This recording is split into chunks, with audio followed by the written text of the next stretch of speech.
Bonjour à vous, je de votre écran, c'est Rome, qu'on se retrouve bien pour un nouveau type de vidéo, une vidéo sur mes dernières acquisitions en termes de jeux de société. Alors il y en a que j'en ai acquis depuis un peu plus longtemps que d'autres, mais que j'avais quand même envie de vous parler, dont j'avais quand même envie de vous parler. Ce ne sont pas tous des jeux récents, il y en a même qui sont assez âgés en soi, qui sont sortis depuis un moment, mais dont j'ai fait l'acquisition récemment. Donc voilà, on va commencer tout simplement dans l'ordre de la taille des boîtes, parce que c'est plus esthétique et plus sympa. Donc, il y a un petit jeu de cartes que j'ai découvert à Noël de l'année dernière. C'était mes cousins ou une de mes cousines en tout cas qui l'avait ramené. C'est un petit jeu de cartes de rythme dans lequel on va se passer la main. On va incarner des petits phoques en fait qui vont devoir se passer une balle, et pour ce faire ça va être en rythme grâce à des cartes. On a 3 cartes devant soi. On va chacun notre tour en cacher 2, donc en gardant un rythme effréné.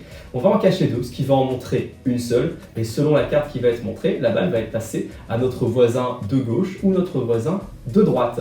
Voilà, et donc on va se passer la balle de plus en plus vite jusqu'à ce que quelqu'un fasse une erreur, et quand c'est le cas, il perd un point de vie. Voilà. Très simple à expliquer, très simple à jouer, tout le monde sait le faire. On a joué avec mes petites cousines qui avait, je pense, 7 ans, quelque chose comme ça, 7-8 ans. Alors, c'est fortement amusé, même entre adultes, ça passe plutôt bien.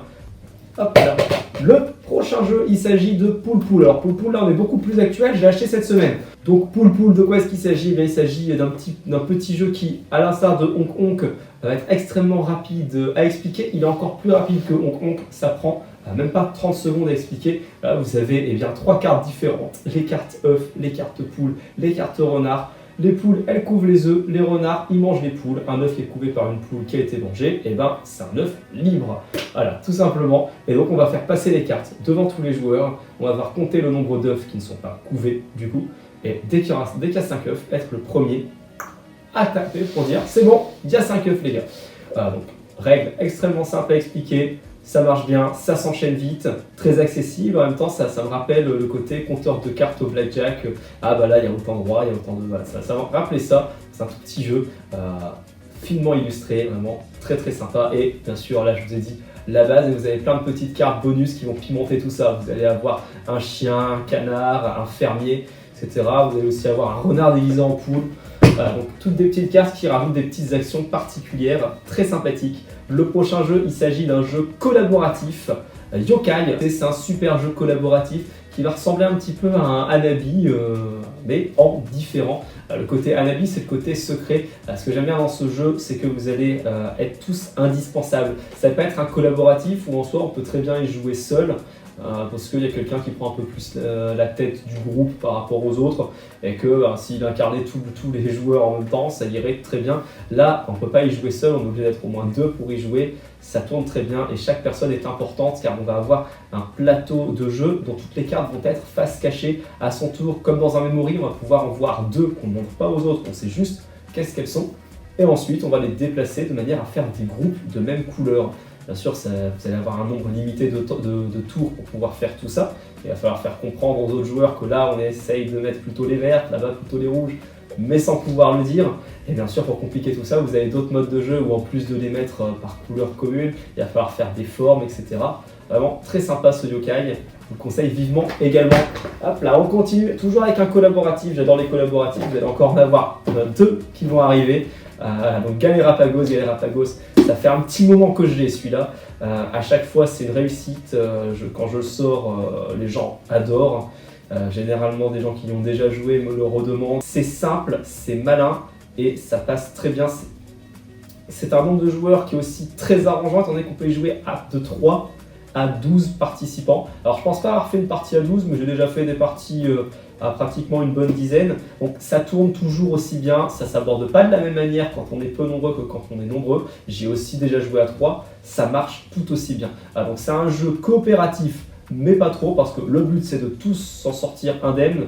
Mais si jamais il y a besoin de mettre quelqu'un à l'écart, on le met à l'écart, il n'y a pas de souci. Donc comment est-ce que ça se passe? Alors c'est une sorte de koh-lanta en fait, on va être tous à l'intérieur d'une île déserte, donc sur une île déserte plutôt. On va devoir récolter de la nourriture, de l'eau, également du bois pour pouvoir construire un bateau, mais également à pouvoir récolter d'autres petits éléments qui là vont être un peu plus individuels, comme des balles, des fusils, On récolte tout ça, on essaye de construire ses radeaux, de faire ses réserves de provisions, et dès qu'on a tout ce qu'il faut, eh bien on quitte l'île, bien sûr, dans un nombre de tours maximum, on ne peut pas dépasser un trop grand nombre de tours pour pouvoir se barrer. Alors il y a une petite extension que j'ai mise à l'intérieur, hop là, donc, qui est sortie là par contre récemment, qui va permettre eh bien, de donner des événements à chaque tour de jeu.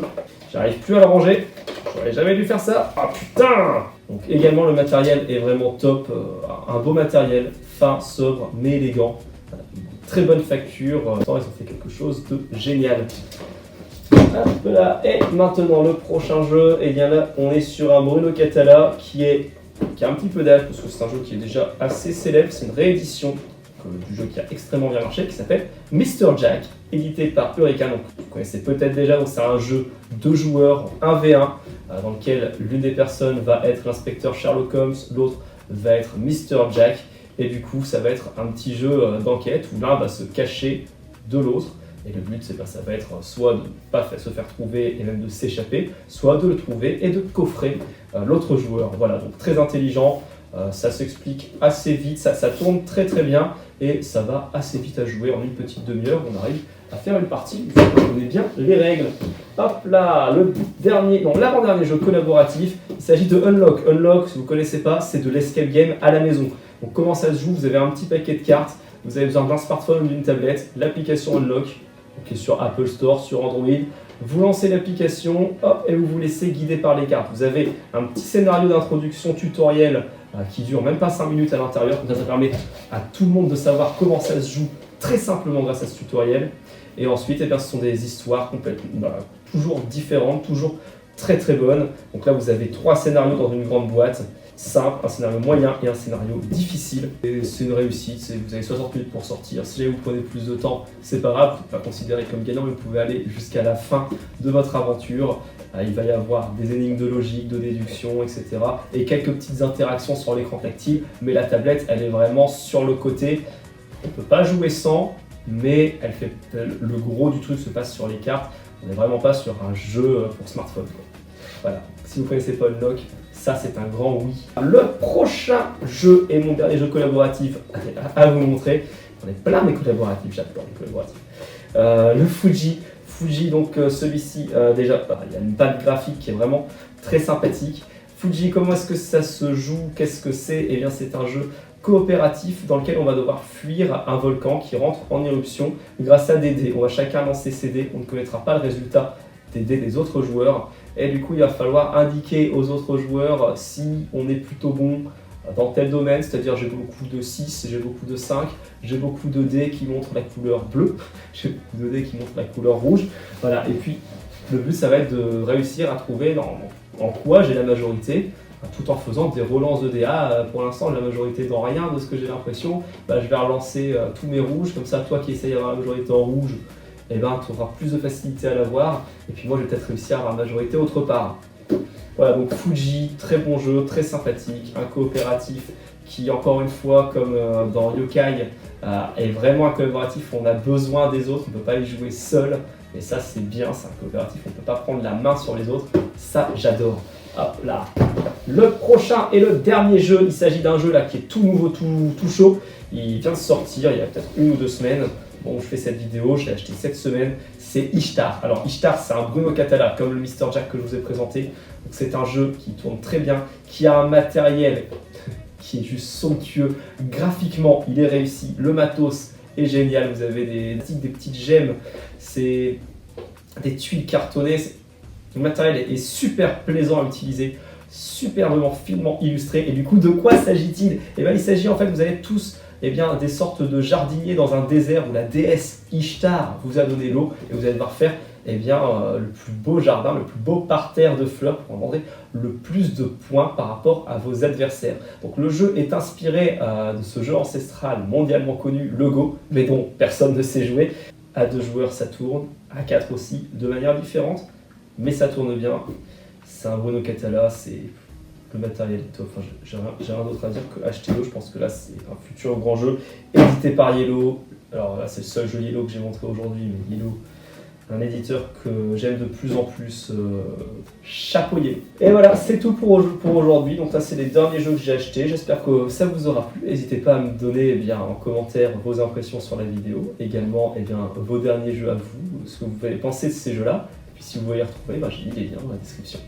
Voilà, n'hésitez pas à vous abonner, à mettre un petit commentaire, un petit like, et ça permet tout simplement d'être plus visible, de faire grandir un petit peu la communauté des gens qui vont pouvoir tomber sur ces vidéos et de partager ensemble tout ça. Allez, salut.